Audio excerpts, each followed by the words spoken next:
Renungan Pagi Bersama Allah di Waktu Fajar oleh Ellen G. White, 18 Januari 2022. Mari kita berdoa.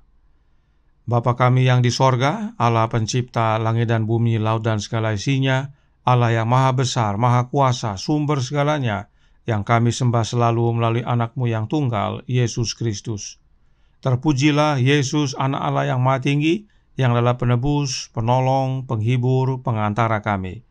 Pada pagi hari ini kami bersyukur boleh bangun dan berbakti, dan sebagaimana membaca dan mendengarkan nasihat firman-Mu, kiranya ini menjadi pembaharuan dan sukacita bagi kami semua. Beserta kami sepanjang perbaktian ini, kehendak-Mu yang jadi, ampun kami akan dosa dan salah, karena kami berdoa hanya dalam nama anak Allah yang tunggal, Yesus Kristus, yang adalah Tuhan dan Juru Selamat kami. Amin. Renungan hari ini akan dibacakan oleh Opung Dinar Malao. Kepada Opung Abe kami persilahkan. Terima kasih. Selamat pagi saudara-saudaraku yang kekasih dalam Tuhan. Renungan pagi kita pada hari ini yang berjudul Melalui Kuasa Roh Kudus. Ia akan memuliakan aku, sebab ia akan memberitakan kepadamu apa yang diterimanya daripadaku. Yohanes 16 ayat 14. Roh Kudus meninggikan dan memuliakan Juru Selamat. Sudah menjadi tugasnya menyatakan Kristus, kesucian, kebenarannya, dan keselamatan besar yang dapat kita miliki melalui Dia. Yesus berkata, "Ia akan memuliakan aku, sebab ia akan memberitakan kepadamu apa yang diterimanya daripadaku." Yohanes 16 ayat 14. Roh kebenaran itulah satu-satunya guru yang paling baik tentang kebenaran ilahi. Betapa Allah memperhatikan umat manusia, sehingga dikaruniakannya anaknya yang tunggal itu mati bagi mereka, lalu mengutus Roh Kudusnya menjadi guru manusia, serta menuntun yang terus-menerus. Kebahagiaan sejati, halaman 113. Sebelum mempersembahkan dirinya sebagai korban, Kristus mencari pemberian yang paling penting dan sempurna hendak dikaruniakannya kepada para pengikutnya. Suatu pemberian yang akan memudahkan mereka memperoleh sumber anugerah yang tiada batasnya. Sebelum ini, Roh sudah ada di dalam dunia. Sejak dari mulanya pekerjaan penebusan, Ia sudah sedang menggerakkan hati manusia. Tetapi sementara Kristus di dunia, murid-murid tidak merindukan penolong lain. Nanti pada waktu mereka kehilangan hadiratnya, barulah mereka merasakan perlunya Roh, dan pada waktu itulah Ia akan datang. Roh Kudus mewakili Kristus, tetapi tidak memakai kepribadian manusia dan tidak bergantung padanya, karena dihalangi oleh kemanusiaan. Kristus tidak dapat hadir pada setiap tempat secara pribadi. Sebab itu, demi kepentingan merekalah Ia harus pergi kepada Bapa dan mengutus Roh sebagai penggantinya di bumi. Dengan demikian, tidak seorang pun dapat memperoleh keuntungan karena tempatnya dan hubungannya secara pribadi dengan Kristus. Oleh Roh itu, Juru Selamat akan dapat didekati oleh semua orang. Dalam pengertian ini, Ia akan lebih dekat kepada mereka daripada jika Ia tidak naik ke surga. Di mana saja kita berada, di mana saja kita pergi, Ia senantiasa di sebelah kanan kita untuk menyokong, menguatkan, memapah, dan menggembirakan. Alfa dan Omega, jilid 6, halaman 311 dan 312. Terima kasih, Tuhan Yesus memberkati. Terima kasih atas penata layanan Opung Abe. Tuhan Yesus memberkati. Selamat pagi saudaraku dalam Tuhan. Pekabaran renungan hari ini adalah kebenaran vital berikutnya yang wajib dipahami oleh umat Allah. Jangan lupa, tema bulan Januari adalah "Sekarang dekatkan dirimu kepada Allah".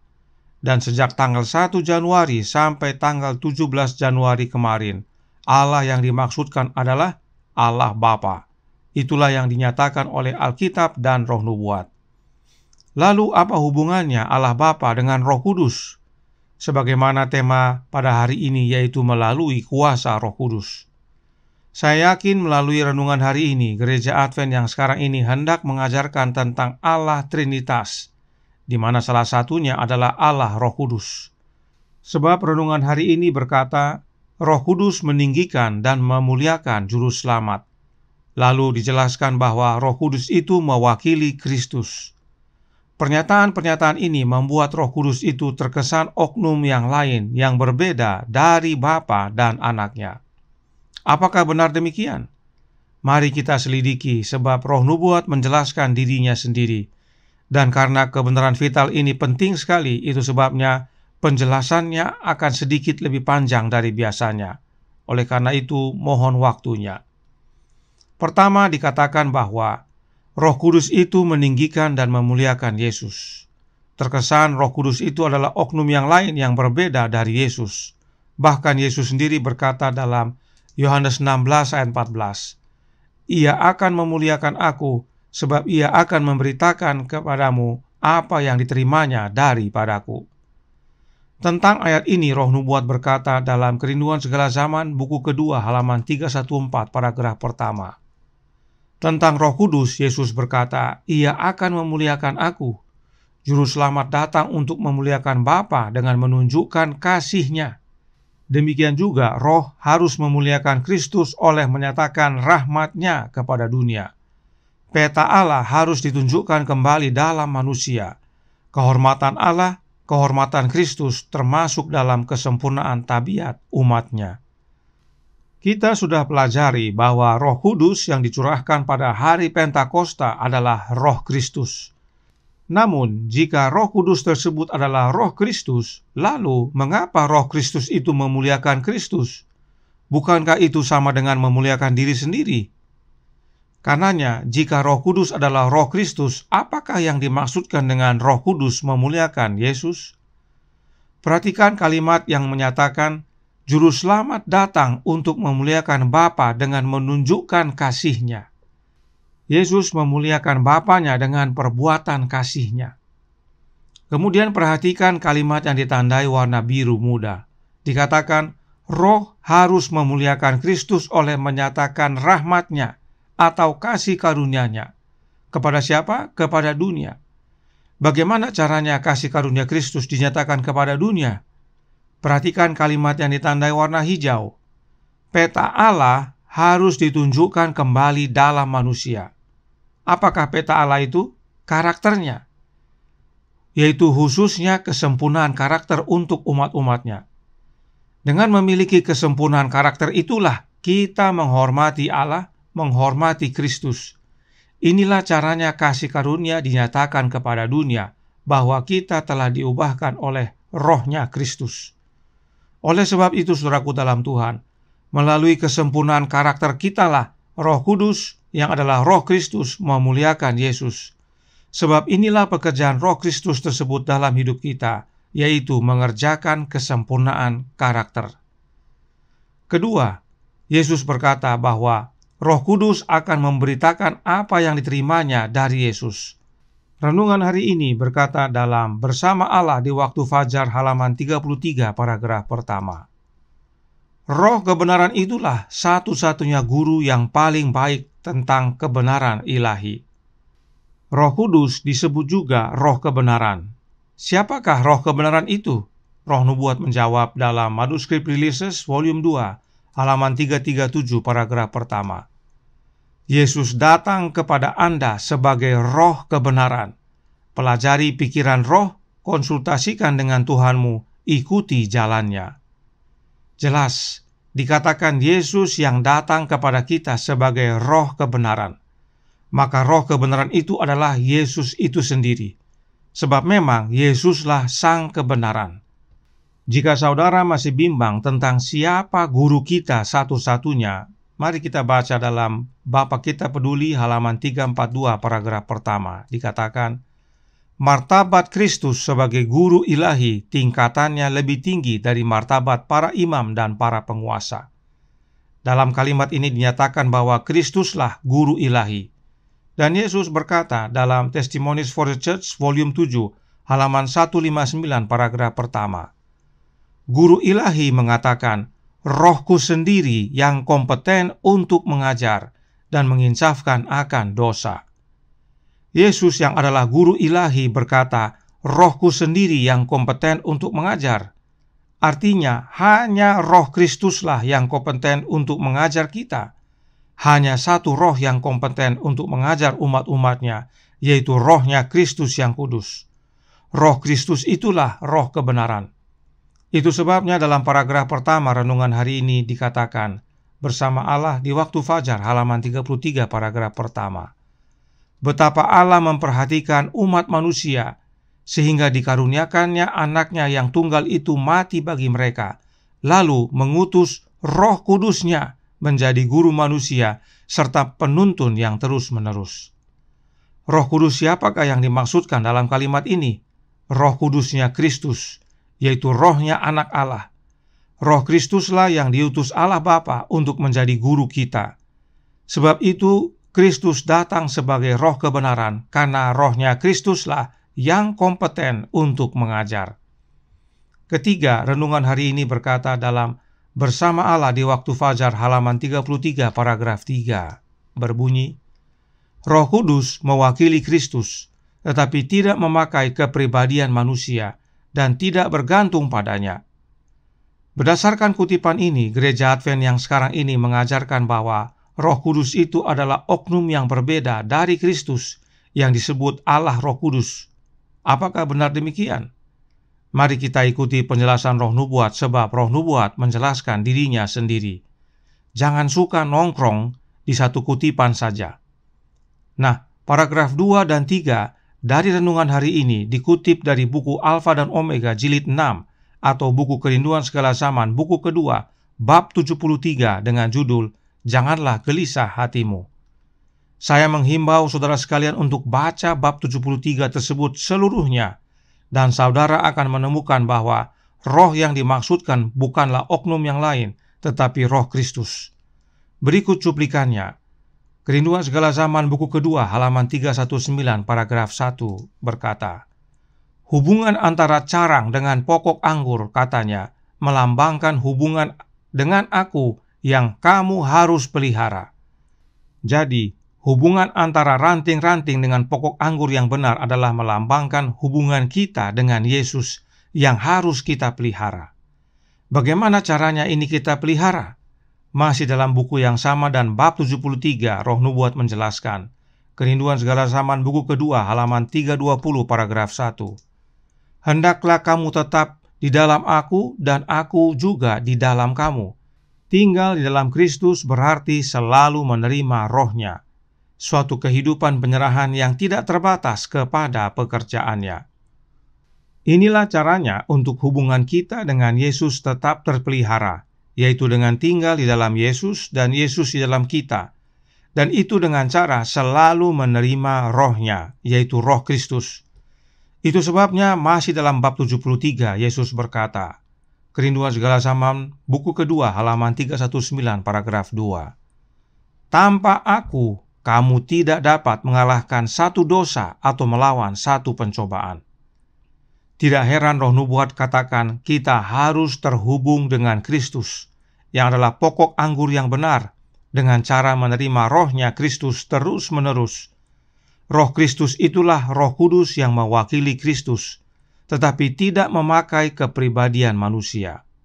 Dan tentang hal ini Roh Nubuat menjelaskan juga dalam suratnya nomor 119 tahun 1895 paragraf 18. Dikatakan, karena dihalangi oleh kemanusiaan, Kristus tidak dapat berada di setiap tempat secara pribadi. Oleh karena itu, adalah lebih berguna untuk mereka bahwa Dia harus tinggalkan mereka, pergi kepada Bapanya, dan mengirim Roh Kudus sebagai penerusnya di atas bumi. Roh Kudus adalah dirinya, dilepaskan dari kepribadian manusia dan tidak bergantung padanya. Dia akan mewakili kehadiran dirinya melalui Roh Kudusnya sebagai yang hadir di mana-mana.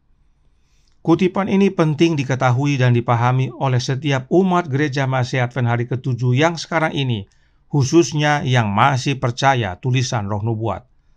Saat Yesus kembali ke sorga, Yesus sepenuhnya manusia. Dan karena itu Yesus tidak dapat berada di mana-mana dalam waktu bersamaan.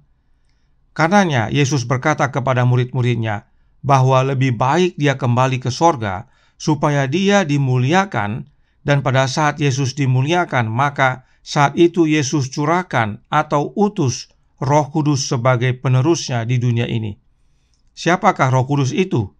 Lihat kalimat yang ditandai warna merah. Roh Kudus itu adalah dirinya, yaitu dirinya Yesus itu sendiri. Dan perhatikan baik-baik bahwa Roh Kudus itu yang adalah dirinya Yesus dilepaskan dari kepribadian manusia Yesus Kristus. Kenapa? Karena sebagaimana yang kita sudah pelajari, pemberian Roh itu adalah pemberian hidup Kristus. Dan hidup Yesus sebagai manusia adalah kehidupan yang penuh kemenangan. Inilah pentingnya roh atau hidupnya Yesus yang dicurahkan kepada kita, agar dengan menerima rohnya atau hidupnya Yesus, kita mengalami kemenangan yang sama. Dan setelah hidup Yesus atau roh Kristus tersebut dilepaskan dari kemanusiaan Kristus, roh itu tidak bergantung kepada Yesus, layaknya oknum yang lain. Dan itu sebabnya dikatakan roh itu mewakili kehadiran Yesus yang hadir di mana-mana. Karenanya perlu diingat bahwa roh yang dicurahkan pada hari Pentakosta adalah roh yang dilepaskan dari kepribadian manusia Yesus Kristus. Itu sebabnya disebut Roh Kristus. Apa yang diajarkan oleh Gereja Advent yang sekarang ini tidak selaras dengan Roh Nubuat. Sebab Gereja Advent menyatakan bahwa roh yang dicurahkan pada hari Pentakosta bukanlah Roh Kristus. Artinya roh tersebut bukanlah dilepaskan dari kepribadian manusia. Inilah pentingnya kita belajar tulisan Roh Nubuat dengan benar dan tidak nongkrong hanya pada satu kutipan saja. Roh yang dicurahkan pada hari Pentakosta adalah roh yang dilepaskan dari kepribadian manusia, yaitu pribadi manusia Yesus Kristus. Jadi, roh yang benar yang dicurahkan pada hari Pentakosta adalah roh yang dilepaskan dari kepribadian manusia, yaitu kepribadian manusia Yesus Kristus. Dan itu sebabnya disebut Roh Kristus. Lalu, menurut kaum Trinitas, jika disebut wakil, maka itu sudah pasti oknum yang lain, yang bukan Yesus. Sebab jika disebut wakil, tidak mungkin dirinya sendiri. Nah, perhatikan peraturan hukum berikut ini. Mewakili diri Anda dalam kasus perdata. 2. Memutuskan apakah akan mewakili diri Anda. Informasi tentang apa yang akan terjadi jika Anda memutuskan untuk mewakili diri Anda di pengadilan. Apakah saya harus memiliki pengacara atau dapatkah saya mewakili diri saya sendiri? Anda memiliki hak untuk mewakili diri Anda sendiri di pengadilan dalam kasus perdata. Jika Anda memilih untuk mewakili diri Anda sendiri, pengadilan akan menetapkan Anda pada standar yang sama, seolah-olah Anda adalah seorang pengacara. Jika Anda menemukan saat kasus Anda berlanjut bahwa mewakili diri Anda terlalu sulit, Anda boleh memiliki pilihan pada saat itu untuk menyewa pengacara untuk mewakili Anda. Ini dikutip dari website massachusetts.gov. Jadi, dalam sistem hukum manusia saja, seseorang dapat mewakili dirinya sendiri. Mewakili tidak harus selamanya menjadi bukti adanya orang lain atau oknum lain. Nah, manusia saja bisa mewakili dirinya sendiri, apalagi dengan Tuhan. Tidak ada yang mustahil bagi Allah. Itu sebabnya Roh Nubuat menyatakan yang berikut ini dalam That I May Know Him, halaman 217, paragraf 2. Kristus telah meninggalkan Roh Kudusnya untuk menjadi wakilnya di dunia, untuk memberikan bantuan sorgawi kepada setiap jiwa yang lapar dan haus. Jelas sekali bahwa Roh Kudus yang dimaksudkan adalah Roh Kudusnya Kristus, atau disebut juga Roh Kristus. Roh Kristuslah yang Yesus tinggalkan atau curahkan pada hari Pentakosta untuk menjadi wakilnya di dunia ini, supaya menjadi penolong dan penghibur kita. Oleh sebab sebagaimana kutipan sebelumnya nyatakan, oleh karena Yesus adalah manusia seutuhnya kembali ke sorga, dia tidak dapat berada di mana-mana dalam waktu yang bersamaan. Oleh karena itu penting bagi dia untuk dimuliakan, agar pada saat dia dimuliakan, dia dapat curahkan rohnya, dan melalui rohnya itulah dia hadir di mana-mana. Rohnya Kristus itulah wakilnya di dunia ini. Lalu, saudaraku dalam Tuhan, apa hubungannya semua yang kita pelajari ini tentang Roh Kudus yang adalah Roh Kristus dengan Allah Bapa? Kita baca yang berikut ini dalam Manuskrip Releases volume 14 halaman 179 paragraf 2 yang menjelaskan, Aku akan minta kepada Bapa dan ia akan memberikan kepadamu seorang penolong yang lain, supaya ia menyertai kamu selama-lamanya, yaitu Roh kebenaran. Dunia tidak dapat menerima dia, sebab dunia tidak melihat dia dan tidak mengenal dia. Tetapi kamu mengenal dia, sebab ia menyertai kamu dan akan diam di dalam kamu. Yohanes 14 ayat 16 dan 17. Ini merujuk pada kemahahadiran Roh Kristus yang disebut penghibur. Inilah hubungannya, saudaraku dalam Tuhan. Yesus berkata, dia akan minta kepada Bapa supaya Bapa berikan penghibur yang disebut juga Roh kebenaran bagi umat-umatnya. Dan jelas sekali Nyonya White menyatakan bahwa penolong yang lain atau Roh kebenaran tersebut adalah Roh Kristus yang disebut penghibur. Jadi, Roh Kudus yang adalah wakil Yesus yang memimpin kepada seluruh kebenaran adalah Roh Kristus itu sendiri. Sebab memang, sebagaimana Roh Nubuat katakan, Yesus telah meninggalkan Rohnya yang kudus untuk menjadi wakilnya di dunia ini. Roh itulah yang dilepaskan dari kepribadian kemanusiaan Yesus Kristus. Mengapa Yesus akan minta kepada Bapa? Karena sebelumnya Yesus pernah berkata dalam Yohanes 7 ayat 38 dan 39, Barang siapa percaya kepadaku seperti yang dikatakan oleh kitab suci, dari dalam hatinya akan mengalir aliran-aliran air hidup. Yang dimaksudkannya ialah roh yang akan diterima oleh mereka yang percaya kepadanya. Sebab roh itu belum datang karena Yesus belum dimuliakan. Pernahkah saudara renungkan ayat ini? Mengapa Yesus berkata sebab roh itu belum datang karena dia belum dimuliakan? Artinya masih ada roh yang akan datang, meskipun saat itu ada Roh Kudus. Roh Kudus yang ada pada saat itu adalah Roh Kudus Allah, yaitu rohnya Bapa. Lalu roh siapa yang akan datang tersebut? Roh Kristus tentunya. Dan Roh Kristus tersebut dicurahkan setelah dia dimuliakan, yaitu dimuliakan oleh Allah Bapa di sorga, setelah Yesus kembali ke sorga. Itu sebabnya Yesus berkata dalam Yohanes 16 ayat 7, Namun benar yang kukatakan ini kepadamu, adalah lebih berguna bagi kamu jika aku pergi. Sebab jikalau aku tidak pergi, penghibur itu tidak akan datang kepadamu. Tetapi jikalau aku pergi, aku akan mengutus dia kepadamu. Ini juga saudara perlu renungkan. Sebab penghibur itu tidak bisa datang kalau Yesus tidak pulang. Yesus berkata, Sebab jikalau aku tidak pergi, penghibur itu tidak akan datang kepadamu. Apa artinya? Artinya kedatangan penghibur itu bersyarat. Apa syaratnya? Syaratnya Yesus harus pulang ke sorga dan dimuliakan. Sebab roh itu belum datang karena Yesus belum dimuliakan. Dan pada hari Pentakosta, Yesus dimuliakan. Ibrani 1 ayat 8 dan 9 berkata, Tetapi tentang anak ia berkata, Tahtamu ya Allah tetap untuk seterusnya dan selamanya, dan tongkat kerajaanmu adalah tongkat kebenaran. Sebab itu Allah, Allahmu telah mengurapi engkau dengan minyak sebagai tanda kesukaan, melebihi teman-teman sekutumu. Inilah prosesi Allah Bapa memuliakan Yesus di sorga, yaitu untuk dia menjadi imam besar bagi kita. Nah, catatan penting bagi kita semua. Kaum Trinitas paling senang dengan ayat 8 karena di sana dikatakan Yesus disebut Allah. Dan memang Yesus adalah Allah, sebab dia adalah anak Allah. Karenanya Bapa dan anaknya satu dalam alamiah, yaitu alamiah ilahi. Tetapi ayat 9, ayat yang sering dihindari oleh kaum Trinitas. Kenapa? karena di sana Allah Bapa berkata kepada Yesus anaknya, "Sebab itu Allah, Allahmu, telah mengurapi engkau dengan minyak." Artinya, Allah Bapa adalah Allahnya Yesus, dan Allah Bapa lah yang mengurapi Yesus dengan Roh Kudus, sebab minyak adalah lambang Roh Kudus.